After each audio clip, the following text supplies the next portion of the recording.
रूपनगर गांव में शांति देवी अपने बेटे नकुल के साथ रहती थी। पति के मर जाने के बाद उसी ने नकुल को पाल पोस कर बड़ा किया था। नकुल एक लकड़हारा था जो जंगल से लकड़ियां काट कर लाता और उन्हें बाजार में बेचकर अपनी रोजी रोटी चलाता था। लेकिन इससे उसे कुछ खास कमाई नहीं हो पाती थी और बरसात के दिनों में तो उसे बेरोजगार ही रहना पड़ता था। हे भगवान, इतने थोड़े से पैसे कमाकर मैं अपनी माँ को कैसे सब सुख दे पाऊंगा। मैं जानता हूँ मेरी माँ ने मुझे कितनी तकलीफों से पाला है। अब मैं अपनी माँ को वो दिन दिखाना चाहता हूँ जिनसे उनके सारे दुख दूर हो जाएं और उनकी झोली में बस खुशियां ही खुशियां हों। ऐसे ही समय बीता। फिर एक शाम जब नकुल जंगल में लकड़ियां काट रहा था तो उसे किसी लड़की के चीखने की आवाज आई। बचाओ, बचाओ, कोई मुझे बचाओ, कोई तो आकर मेरी मदद करो। आवाज सुनकर नकुल जंगल की ओर सौर गया जहाँ एक लड़की दर्द से तड़प रही थी और उसके पैर पर सांप के काटने का निशान था। हे भगवान, ये तो सांप के काटने का निशान है। अगर मैंने ये जहर नहीं निकाला तो ये लड़की तो मर जाएगी। फिर नकुल उस लड़की के पैर से जहर चूस कर बाहर फेंकने लगा। कुछ ही देर में उसने सारा जहर बाहर निकाल दिया और फिर जंगल से कुछ जड़ी बूटियां लाकर उसके घाव पर लगा दी। कुछ ही देर में वो लड़की जिसका नाम कोमल था, उसका सारा दर्द दूर हो गया और वो पूरी तरह ठीक हो गई। आपका बहुत बहुत शुक्रिया। मुझे तो लगा था इतने बड़े सांप के काटने के बाद मैं नहीं बचूंगी। बिल्कुल सही कहा आपने, लेकिन आप जानती हैं, मेरी माँ कहती है इंसान की उम्र अभी बाकी हो तो उसकी जान चाहे कितने भी खतरे में क्यों ना हो, उसकी जान बचने का कोई ना कोई जरिया निकल ही आता है। बिल्कुल सही कहती हैं आपकी माँ। बातों बातों में आपका नाम पूछना तो मैं भूल ही गई। क्या नाम है आपका? जी, मेरा नाम नकुल है और मैं एक लकड़हारा हूँ। और आपका नाम क्या है? मेरा नाम कोमल है। बड़ा ही अच्छा नाम है आपका। अच्छा, अब मैं आपको आपके घर तक छोड़ाता हूँ या किसी को कहकर आपके परिवार वालों को यहाँ बुलवा लेता हूँ, वो आपको लेने आ जाएंगे। नहीं, मुझे लेने कोई नहीं आएगा। जी, क्या मतलब? मेरा मतलब ये कि मेरा इस दुनिया में कोई नहीं है। बहुत साल पहले मेरे माता पिता का देहांत हो गया था और तब से मैं अकेली ही हूँ। खैर छोड़िए, आप घर जाइए, आपकी माँ आपका इंतजार कर रही होगी। मेरा घर पास में ही है, मैं चली जाऊंगी। अच्छा ठीक है, अपना ख्याल रखिएगा।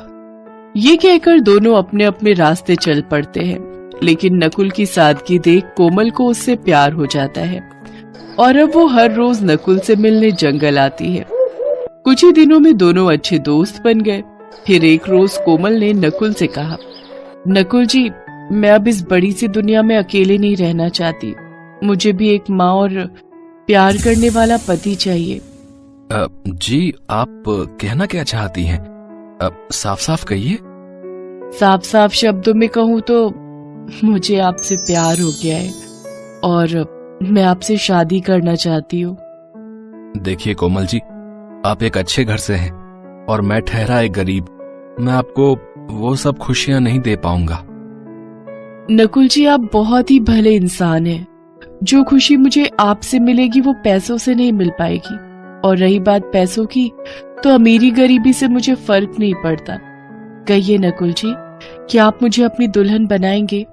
नकुल को भी कोमल पसंद आ गई थी और उसके मन में अपने लिए प्यार देखकर उसने शादी के लिए हाँ कर दी।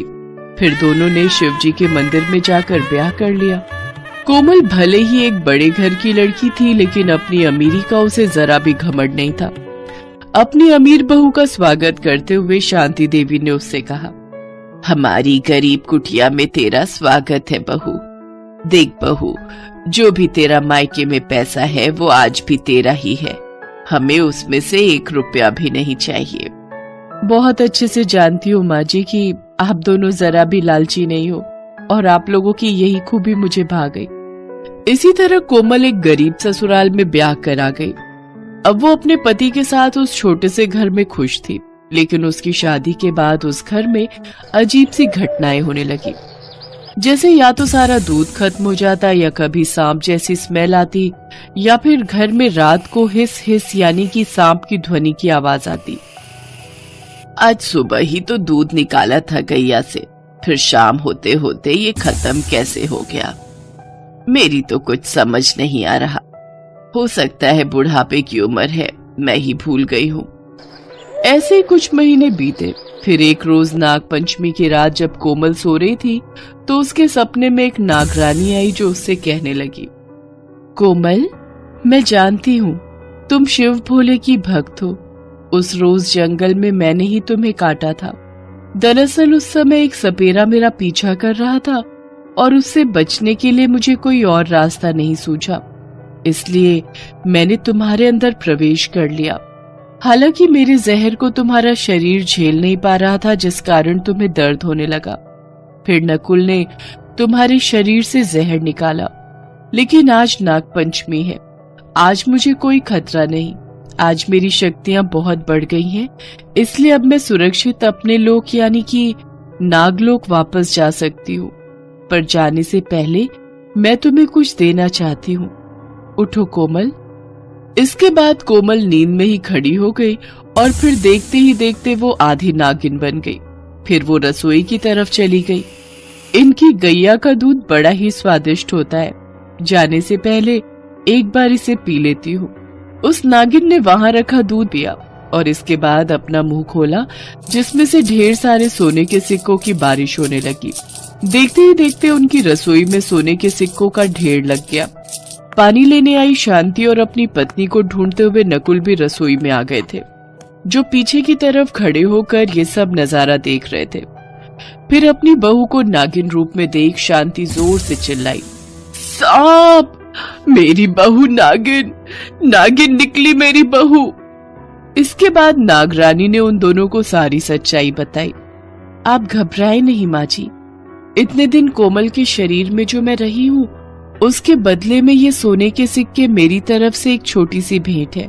आज नाग पंचमी है और आज मैं सदा सदा के लिए इसके शरीर को छोड़ अपनी दुनिया यानी कि नागलोक में वापस जा रही हूँ। इतना कहकर नागरानी वापस नागलोक चली जाती है और कोमल अपने असली रूप में वापस आ जाती है। फिर उन सोने के सिक्कों को बेचकर वो लोग एक बड़ा सा घर ले लेते हैं। साथ ही नकुल अपना खुद का काम खोल लेता है, जिससे उसे खूब कमाई होती है और अब उनके सारे दुख दूर हो जाते हैं और वो काफी अमीर हो जाते हैं। अंगड़ नामक एक गांव में सुजीत नाम का एक किसान अपनी पत्नी उर्मिला और माँ के साथ रहता था। अभी 2 महीने पहले ही उर्मिला ने एक बेटे को जन्म दिया था। बेटे के जन्म के बाद उर्मिला घर के कामों में ज्यादा व्यस्त रहने लगी। उसके पास सुजीत से बात करने का भी समय नहीं रह पाता था। रात में बच्चे के रोने की वजह से सुजीत और चिड़चिड़ा हो गया था। इसी कारण वो उर्मिला से सीधे मुंह बात भी नहीं करता था। एक रात, अरे उर्मिला, ऐसे चुप करा है, नहीं तो मैं कल से आंगन में सो जाऊंगा। तुम सो जाओ, मैं इसे बाहर ले जाती हूँ, आंगन में ठंडी हवा के बीच सो जाएगा। बहू, ला मुन्ना को थोड़ी देर मुझे दे दे। ऐसे ही दिन बीत रहे थे। सुजीत का गुस्सा बढ़ता ही जा रहा था। एक सुबह, अरे इतनी तेज बारिश हो रही है, आज खेत पर मत जाओ, रहने दो, खेत में पानी भरा हुआ होगा। घर रहकर क्या करूंगा है? कौन सा तेरे पास मेरे लिए समय? तू सारा दिन या तो रसोई में लगी रहेगी या मुन्ना को संभाले फिरेगी। कम से कम खेत पर जाकर थोड़ा मन ही बहला लूंगा। सुजीत गुस्से में खेत पर चला जाता है। बारिश तेज हो रही थी। खेत के सामने ही एक नदी बहती थी। सुजीत ने देखा एक लड़की नदी में कूदकर अपनी जान ले रही है। सुजीत को तैरना आता था। वो भी लड़की के पीछे नदी में कूद जाता है और किसी तरह उसे बचाकर किनारे पर लाता है। लड़की रोने लगती है, आपने मुझे क्यों बचाया? मुझे मर जाने दिया होता। मैं इस दुनिया में बिल्कुल अकेली हो गई हूँ। मेरे माँ बापू इस दुनिया से चले गए, अब मैं किसके सहारे रहूंगी? ऐसा नहीं कहते। भगवान ने हमें जीवन दिया है, इसे हमें ऐसे खत्म नहीं कर देना चाहिए। क्या नाम है तुम्हारा? मेरा नाम काजल है। काजल देखने में इतनी सुंदर थी कि सुजीत उसके रूप पर मोहित हो गया। वो बातें करती रही और सुजीत उसको देखता रहा। सुजीत के खेत पर एक छोटी सी झोपड़ी बनी हुई थी। सुजीत ने काजल को अपनी झोपड़ी रहने के लिए दे दी। अब तो रोजाना ही सुजीत खेत पर आता तो काजल के साथ घंटों बातें करता। काजल उसके लिए गरम गरम खाना बनाती और सुजीत बहुत चाव से खाता। धीरे धीरे सुजीत को काजल से प्यार हो गया और एक दिन उसने अपने मन की बात काजल से कह दी। काजल, मैं तुम्हें अपनी पत्नी बनाना चाहता हूँ। क्या तुम मुझसे शादी करोगी? पर मेरी पत्नी और बेटा भी है, तुम्हें इससे कोई एतराज तो नहीं है ना? आपने तो मेरी जान बचाई है, मेरे इस जीवन पर आपका हक है, तो आपकी पत्नी बनकर मुझे बहुत खुशी होगी। काजल की बात सुनकर सुजीत बहुत खुश होता है और वो दोनों गांव के मंदिर में शादी कर लेते हैं।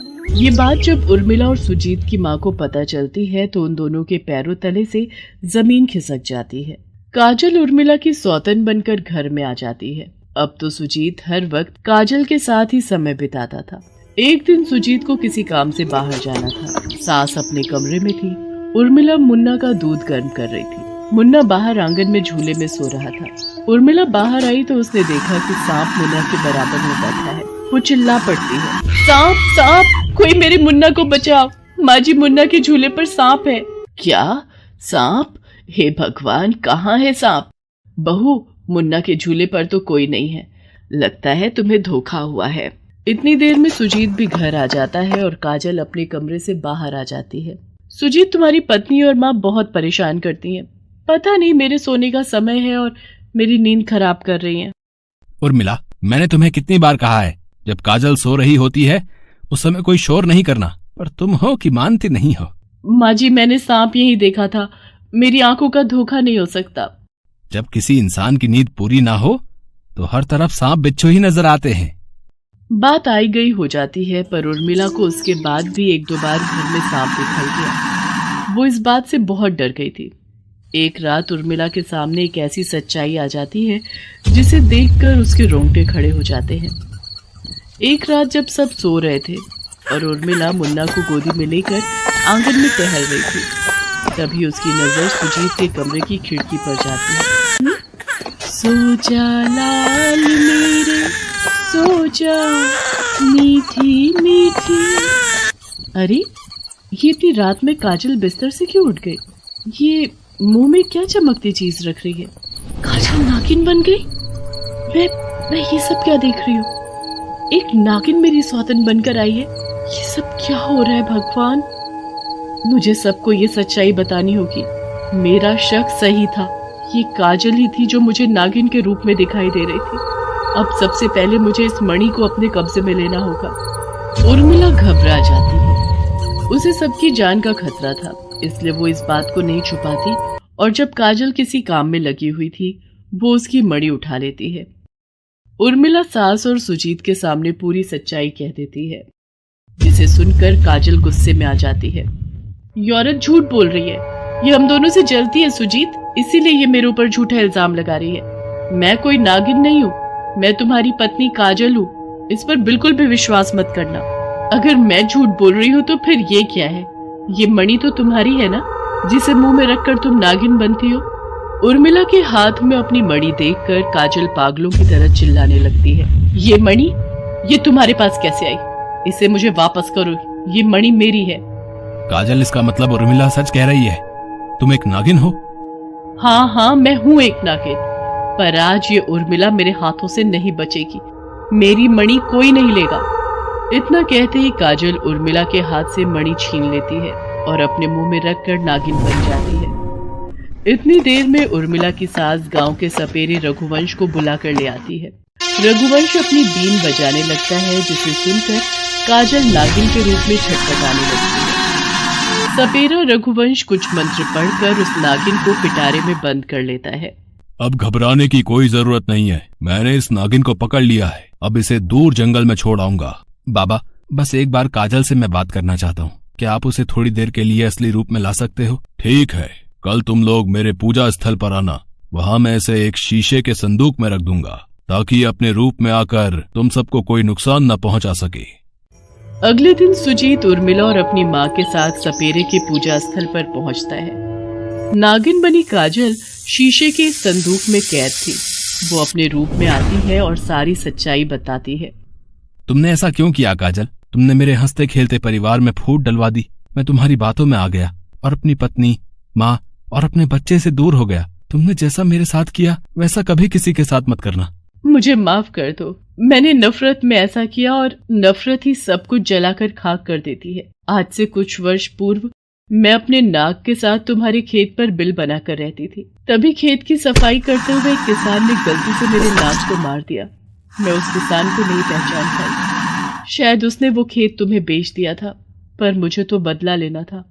मेरे नाक की मौत इसी खेत पर हुई थी, इसलिए मैंने जब तुम्हें इस खेत पर काम करते देखा तो तुमसे बदला लेने के लिए मैंने ये सब किया। पर जब तुमने मेरी जान बचाई तो मुझे देखा कि तुम बहुत अच्छे इंसान हो, इसलिए मैंने उस समय तुम्हें नहीं मारा। मैं तुम्हें अपना बनाना चाहती थी, तुम्हारी पत्नी और परिवार को मार देना चाहती थी, पर हर बार तुम सब बच गए और उर्मिला के साहस ने ये सब होने से रोक दिया। अब मैं अपनी गलती का पश्चाताप करूंगी। मैं यहाँ से नागलोक वापस चली जाऊंगी और कभी नहीं आऊंगी। सुजीत, उर्मिला बहुत अच्छी पत्नी है, उसने तुम्हारी जान की रक्षा की है। तुम दोनों एक दूसरे के साथ हमेशा खुश रहना। इतना कहते ही वो नागिन अपनी शक्तियों से वहां से अदृश्य हो जाती है। उस दिन के बाद सुजीत अपने आप को बदल लेता है और अपने परिवार और पत्नी के साथ खुशी खुशी रहने लगता है।